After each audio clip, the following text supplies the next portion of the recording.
নারী স্বাধীনতার নামে এলো কলঙ্কের জোয়ার, কি নারীর অধিকার কখন জানি শেষ হবে এই অশ্লীলতার, কি নারীর অধিকার কখন জানি শেষ হবে এই অশ্লীলতার।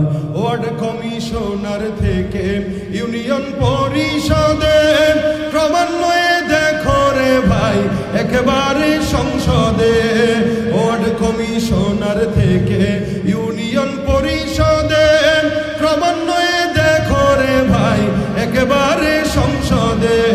নারী থাকবে সুখের ঘরে এত কষ্টের কি দরকার, নারী থাকবে সুখের নিড়ে এত কষ্টের কি দরকার, কি নারীর অধিকার কখন জানি শেষ হবে এই অশ্লীলতার, কি নারীর অধিকার কখন জানি শেষ হবে এই অশ্লীলতা। এরাই নারীবাদী হয়ে আমাদের সামনে নারীদের অধিকারের কথা বলে, কিন্তু দিন শেষে অধিকারের নামে দৌলত দিয়া পারে এরাই নারীদেরকে বিক্রি করে, পাচার করে।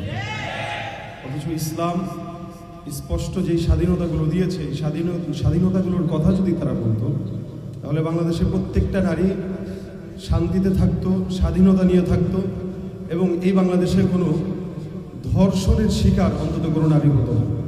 অথচ আল্লাহ পাক রব্বুল আলামিন বলেছেন, ওয়ালা তুকরিহু ফাতায়াতিকুম আলাল বিগাই ইন আরাদনা তাহাসসুনান লিতাবতাগু আরাদাল হায়াতিদ দুনিয়া।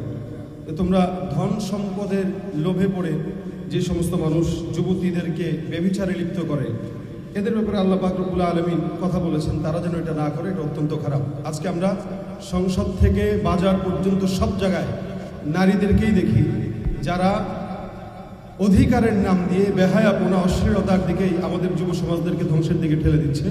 আমরা চাই আজকের এই সেমিনারের মাধ্যমে বাংলাদেশ থেকে এই নারী কমিশন যেই আইন পাশ করতে চাচ্ছিল এটা যেন বাতিল হয়, এবং বাংলাদেশে ইসলামের আইন অনুযায়ী নারী স্বাধীনতা আসুক, প্রত্যেকটা ঘরে ঘরে শান্তি আসবে বলে আমরা বিশ্বাস করি।